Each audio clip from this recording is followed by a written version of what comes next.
Hey guys, in this video, I'll guide you through how to unlink EA account on Steam. Alright, so let's begin with the video.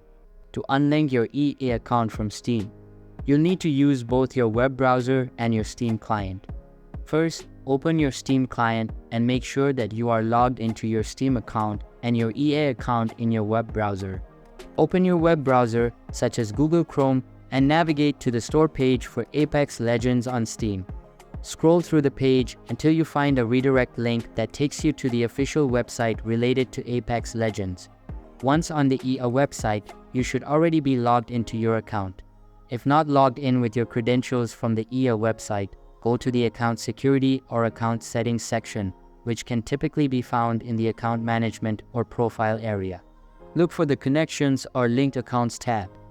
This section will display all the platforms linked to your EA accounts such as PSN, Xbox Live, Apple, Steam, Discord, Amazon, and others. Find Steam in the list of linked accounts. Next to Steam, there will be an option to unlink or disconnect.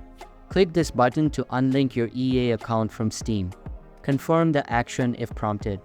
This process effectively removes the connection between your EA account and Steam, meaning you'll only be able to play Apex Legends through Origin or any other platform linked to your account instead of Steam. So that's basically how you can unlink EA account on Steam. So that's all for this video. If you find it helpful, consider subscribing and giving this big thumbs up, and I'll catch you in the next one. Thanks.